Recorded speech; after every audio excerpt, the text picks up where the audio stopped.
उन्होंने कोई जवाब नहीं दिया और वो कंटिन्यू रहा टेम्परिंग ऑफ द रिकॉर्ड। 12 तारीख का फॉर्म 48 और 49 है और इन्होंने उसी दिन जब स्टे भी दिया, आरओ ने भी स्टे दे दिया और अभी तक फॉर्म नहीं बने 48 49, इन्होंने 11 तारीख को नोटिफिकेशन कर दिया। आज भी जो एस्टेब्लिश रिकॉर्ड है, एडमिटेड रिकॉर्ड है, उसके मुताबिक फॉर्म 47 3 है, एक 9 फरवरी का, एक 10 का, एक 11 फरवरी का, और फॉर्म 48 और 49 जो है वो एक 12 का है और दोनों 12 के हैं। तो लिहाजा 12 को अगर फॉर्म बने हैं तो 11 को नोटिफिकेशन कैसे हो सकता है? तो ये वो इलीगलिटी है जो प्रूव्ड है इलेक्शन कमीशन के पास। मैंने इलेक्शन कमीशन को गुजारिश की है, आप तो इसमें कन्फ्लिक्ट ऑफ इंटरेस्ट है, आप अपनी इलीगलिटी जो इलेक्शन कमीशन उसके ऊपर बैठा एडजुडिकेशन कर रहा है, फैसला देगा, आप उसको अवॉइड करने के लिए ट्रांसफ़र कर रहा है और आप उनको फेवर कर रहे हैं तारिक फजल को कि आप कैसे ट्रांसफ़र कर सकते हैं। बहरहाल मेरे आर्गूमेंट्स मुकम्मल हो गए। एक दो चीज़ें मैं और आपको ऐड करूँगा। देखिए, इस वक्त जो काजी फाइसा साहब अल्लाह करे चले जाएं, जिसका ज़्यादा इम्कान है, आज इंडिकेशन हो गई है और बाकी तारीख फैसला करेगी वो कितने कैसे जज थे और कितने स्याह तरीन फैसले उन्होंने दिए। 63A की जो उन्होंने तशरीह कर दी है, मुझे बताएं उसके समरात आज तक हमारे सामने आ रहे हैं। जो आज समरात आ रहे हैं, किन किन को उठाया गया? रात अख्तर मैंगल के घर पे छापा मारा, लॉजिस पे, फ्लैट पे। उसके एक सेनेटर को उठा लिया गया जो डायलिसिस पे थे, अस्पताल से। दूसरे सेनेटर के ऊपर प्रेशर है और अभी तक उनका कोई पता नहीं क्या होगा। और उसके साथ रात शाह महमूद कुरैशी की बहू और जैन कुरैशी जो हमारा MNA है उसकी बेगम, उनको अगवा कर लिया गया 4 घंटे के लिए। इसी तरह हमारे एक MNA मिक़दाद ख़ान को अगवा कर लिया गया। हमारे जो बलूचिस्तान चैप्टर के जो सदर है दाऊद शाह, वो पहले अगवा हुए और अब गिरफ़्तार है।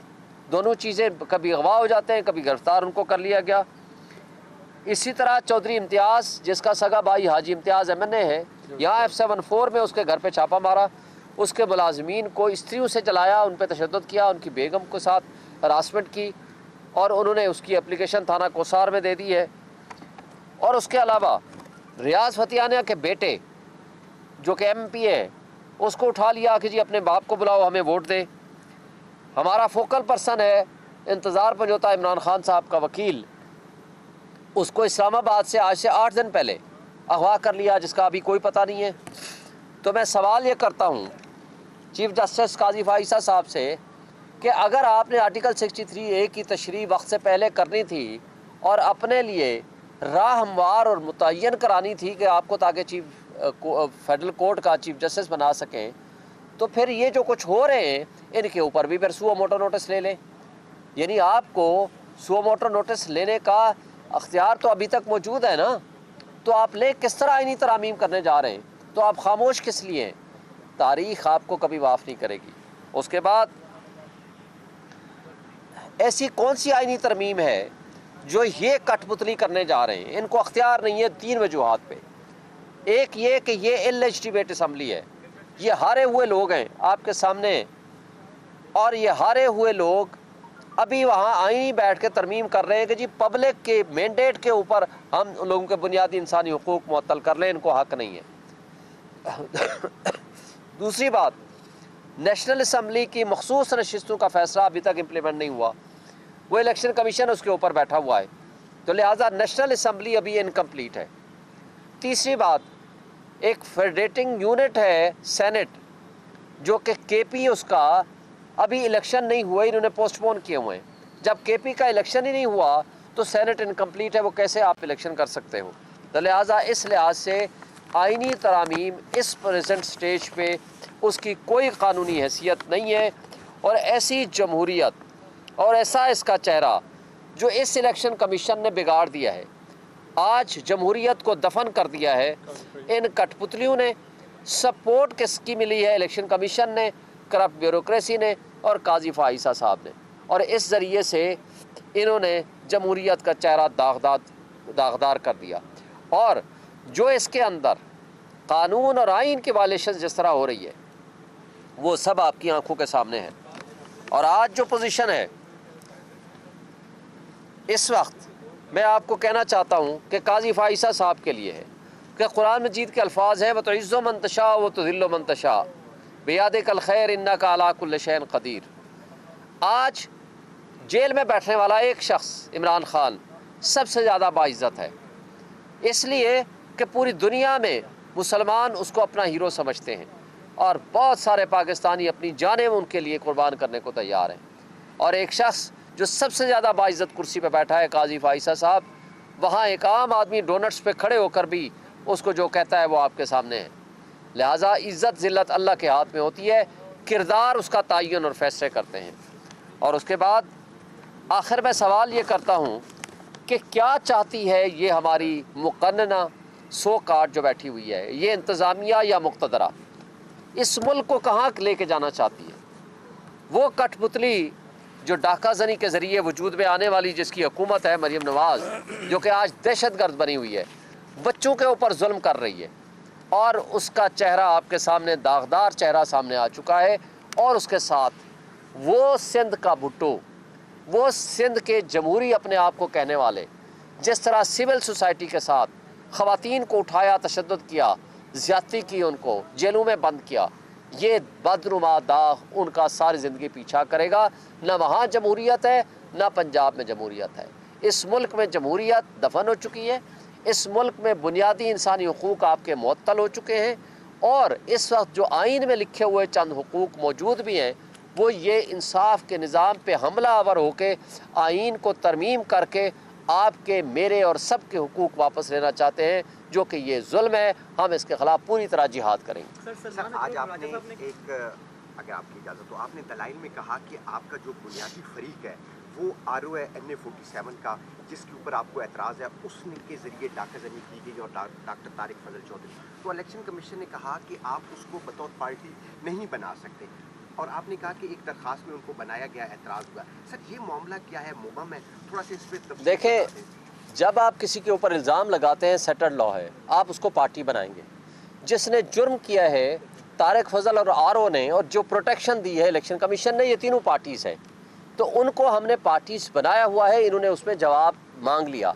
वो उस हवाले से कह रहे थे कि आप पार्टी बनाते with the permission of the tribunal, तो ट्रिब्यूनल ने तो इनसे जवाब मांगा है, तो लिहाजा जिसके ऊपर इल्ज़ाम होता है उसको पार्टी बनाना मस्ट होता है ताकि उनका जवाब दिया जाए। यह कानून और आइन के मुताबिक है। ये उस सर, एक चीज़ बता दीजिएगा, आपको जो इतराज़ है वो RO पे है और आपके जो मुखालिफिन हैं वो प्रिजाइडिंग अफसर पे कर रहे हैं कि इलेक्शन एक्ट को फॉलो नहीं किया, तो इसमें आप मामला कहाँ जाता नजर आता है आपको? दूसरा ये बता दीजिएगा कि कल सलमान अकरम राजा साहब ने ये कहा है कि हमें बेंच पर इतराज़ नहीं है, हमें कोर्ट पर इतराज़ है, और आज नून लीग और पीपल्स पार्टी में भी बात बन चुकी है, वो आ चुकी हैं कि हम बेंच पर ही जाते हैं, तो अब क्या मामला कहाँ पर कॉन्फ्लिक्ट कहाँ पर रहता है? देखिए, पहली बात तो यह है कि ये तो तयशुदा है कि हमने किसी सूरत आइनी अदालत को तस्लीम नहीं करना। बेंच की अगर कोई बात आती है तो उस पर रीज़नेबल बात है, हम उस पर सोच सकते हैं, उस पर हम डिस्कस करेंगे।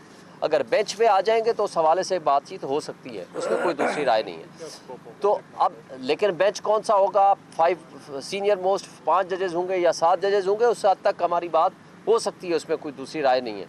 मतलब है कि उसमें कोई, और जो आपने सवाल किया कि प्रिजाइडिंग ऑफिसर्स ने गलत किया, भाई देखें, प्रिजाइडिंग ऑफिसर्स जब वोट पोल होता है, प्रिजाइडिंग ऑफिसर्स के आपके सामने है कि हमें ना सिर्फ ये है कि लेवल प्लेइंग फील्ड नहीं मिल रही थी, हम कोई जलसा जुलूस नहीं कर सकते थे, जिस तरह हमारे साथ ट्रीट किया वो सब आपके सामने है। हमें इंडिपेंडेंट किया, हमसे बल्ले का निशान छीना, छोड़ दें। प्रिजाइडिंग ऑफिसर ने वहाँ वोट गिनती की in the presence of all the contesting candidates या उनके पोलिंग एजेंट्स की मौजूदगी में, उनसे दस्तखत करा के उन सबको अपना अपना फॉर्म 45 दिया, हर एक के पास है। उस पर तो इतराज़ किसी ने नहीं किया, ना तारिक फजल ने किया, ना मैंने किया, ना किसी ने किया। सारी पार्टियों ने उसके ऊपर साइन करके दिए।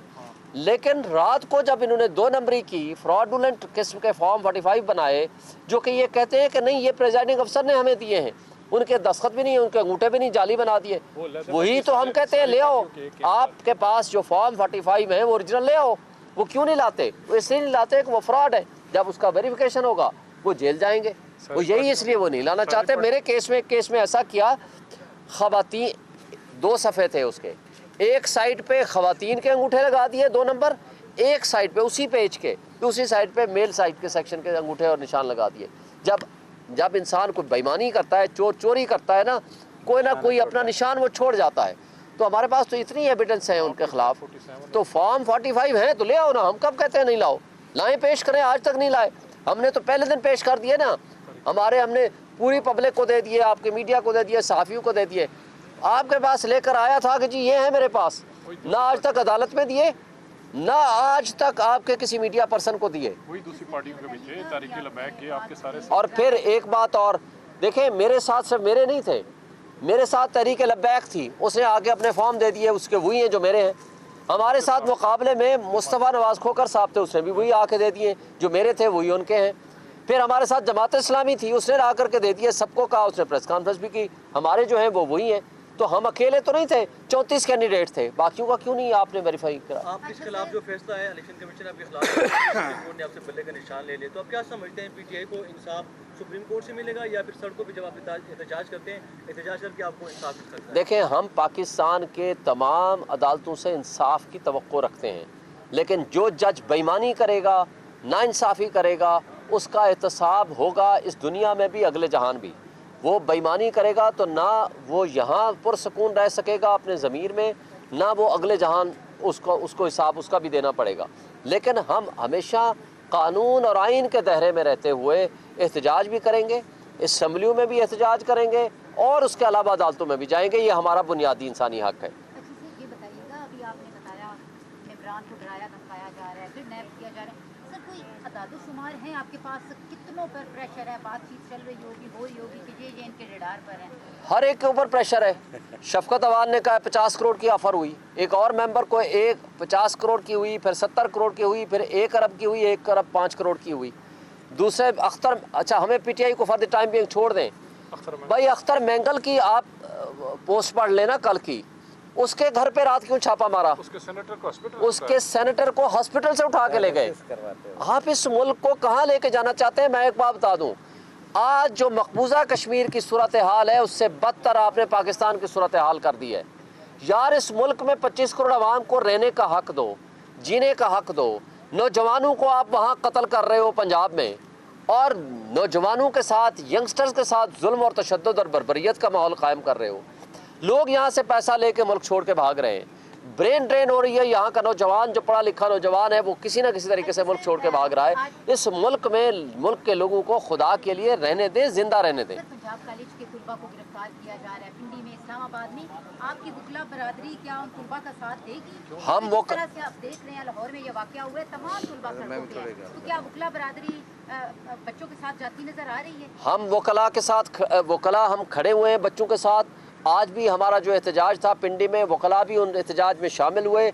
मुकम्मल तौर पर हम बच्चों के साथ खड़े हुए हैं, हम तलबा के साथ खड़े हुए हैं, मुकम्मल तौर पर हम उनका साथ देंगे। हमारे पाकिस्तान बार कौंसिल के मेंबर चौधरी इश्तियाक साहब मौजूद हैं, ये भी इस हवाले से बात करेंगे। देखें, वो सियासी रंग दे रहे हैं, हम ये कह रहे हैं कि ऐसा न करें, जो है। बच्चों के एहतजाज पे जुल्म करें, इन यजीदियत का ये हरकतें कर रहे हैं, मिसालें दे रहे हैं, और जो कुछ ये बच्चों को मार रहे हैं, ये एक फस्तायत की बदतरीन मिसाल है।